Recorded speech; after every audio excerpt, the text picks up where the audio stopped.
প্রধান উপদেষ্টার বাসভবনের সামনে পুলিশের ওপর হামলা করে মব সৃষ্টিকারী লাপি আক্তার ও অন্যদের দেশদ্রোহী সেবা দাস উল্লেখ করে তাদের অবিলম্বে গ্রেপ্তার করে বিচারের আওতায় আনার দাবি জানিয়ে শাহবাগে অবস্থান কর্মসূচি শুরু করেছে ইনকলাব মঞ্চ। লাপি আক্তার ও অন্যদের গ্রেপ্তারের আগ পর্যন্ত এই অবস্থান কর্মসূচি চলমান থাকবে বলে জানিয়েছেন মঞ্চের মুখপাত্র শরীফ ওসমান হাদি। শরীফ ওসমান হাদি বলেন, কালকে পুলিশের হাতে লাঠি ছিল না, তারা টিয়ার গ্যাস বা সাউন্ড গ্রেনেডও মারেনি, কিন্তু পুলিশের উপর আগে হামলা করা হয়েছে। এই পুলিশটা তো কিছু করেনি, কাউকে ধর্ষণ করেনি, তাহলে তাদের উপর ক্ষোভ কিসের? গতকাল শাহবাগের কাছে দর্শকদের শাস্তির দাবিতে কিন্তু তার স্লোগান দিয়েছে ডক্টর ইউনূসের বিরুদ্ধে। তাই পুলিশের উপর হামলাকারী শাহবাগের কসাই লাঠি আক্তার ও দেশদ্রোহী সেবাদাসদের অবিলম্বে গ্রেপ্তার করতে হবে। এ সময় ইনকলাব মঞ্চের পক্ষ থেকে ৫ দফা দাবি জানান প্ল্যাটফর্মটির মুখপাত্র শরীফ ওসমান হাদি।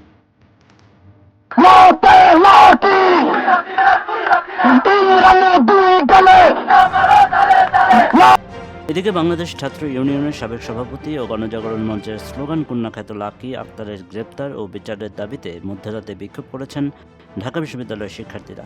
একই সঙ্গে তারা রাজধানীতে পুলিশের উপর হামলার প্রতিবাদ ও ফ্যাসিবাদের সব দোষরদের গ্রেপ্তারের দাবি জানান। মঙ্গলবার ১১ই মার্চ দিনগত রাত ১:১টার দিকে হল থেকে বেরিয়ে ক্যাম্পাসে বিক্ষোভ মিছিল করেন কয়েকশো শিক্ষার্থী। ক্যাম্পাস প্রদক্ষিণ শেষে তারা শাহবাগে অবস্থান নিয়ে বিক্ষোভ করেন।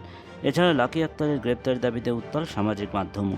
নেটিজেনরা বলছেন, আগ্রাসী রাষ্ট্র ভারতের সরাসরি ইন্ধনে শাহবাগের গণজাগরণ মঞ্চের উপর ভর করে ফ্যাসিবাদ কায়েম করেছিল গণহত্যাকারী হাসিনা। দেশের আইন, বিচার, প্রশাসন ব্যবস্থাকে বুড়া আঙুল দেখিয়ে তাকে চরম স্বৈরাচারী শাসকে পরিণত হতে নির্দিষ্টতম ভূমিকা রাখে শাহবাগী দোসররা। বাংলাদেশের মানুষকে খেপিয়ে তোলা গণজাগরণ মঞ্চে যারা নেতৃত্ব দিয়েছে, সেই ফ্যাসিস্ট প্রেতাত্মারা ফের নানাভাবে তৎপর হয়ে উঠেছে। ক্রিয়ানুক লাকিদের মাঠে নামিয়ে ফের ঘোলা পানিতে মাছ শিকারে তৎপর খুনি হাসিনা ও ভারত।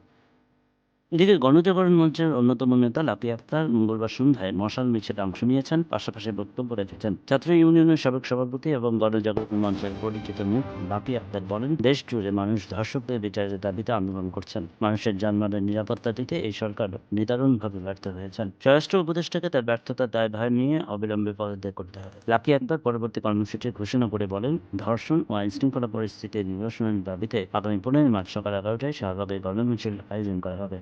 সাধারণ মানুষকে মিছিলে অংশগ্রহণের আহ্বান জানান তিনি।